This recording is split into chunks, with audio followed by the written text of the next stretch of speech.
আরে ভারী সমস্যায় পড়ে গেলাম। দুষ্ট মানবের হাত থেকে আমার মাছগুলোকে রক্ষা করতে হবে, তা না হলে দুষ্ট মাছওয়ালা মানব আমার মাছগুলো ধরে নিয়ে যাবে।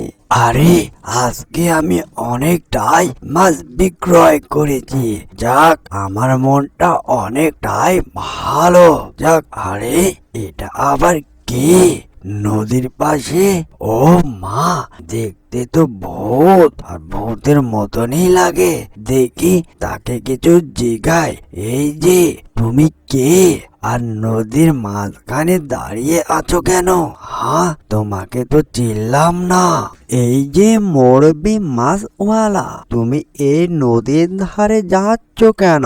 হ্যাঁ, তুমি কি জানো না এই নদীর আশেপাশে দিয়ে মানব জাতির যাওয়া নিষিদ্ধ? ও মা, ভূত আবার আমার সঙ্গে কথা বলে? আরে বাবা রে বাবা, এটা আবার কি অনেক সুন্দর তো মাছ, রকম রকমের। এই মাছগুলো আমি হাটে নিয়ে গেলে অনেক দাম পাবো। ভালোই হবে, মাছটাকে আমি চট করে ধরে ফেলি, তারপর সকালে গঞ্জে গিয়ে বেচে বেড়াবো, তাহলে আমি অনেক দাম পাবো। এই যে লোভী মাছওয়ালা, তোমার তো অনেকটাই লোভ। তুমি তো গঞ্জে অনেকগুলোই মাছ বিক্রয় করেছো, তারপরও তুমি আমার মাছের উপর তোমার নজর পড়েছে। তুমি কি জানো না এই মাছগুলো আমি খাইয়ে দাইয়ে তাদেরকে বড় করে রেখেছি, আর আমার মাছের উপর তোমার কোন নজর? হ্যাঁ, তোমার তো সাহস তো দেখে আমি অবাক হই। এই যে দুষ্টু ভূতু, তুমি যতই বলো এই মাছগুলো কিন্তু অনেকটাই সুন্দর।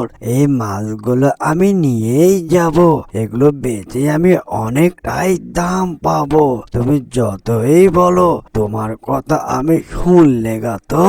আরে ভারী সমস্যায় পড়ে গেলাম। দুষ্ট মানবের হাত থেকে আমার মাছগুলোকে রক্ষা করতে হবে, তা না হলে দুষ্ট মাছওয়ালা মানব আমার মাছগুলো ধরে নিয়ে যাবে।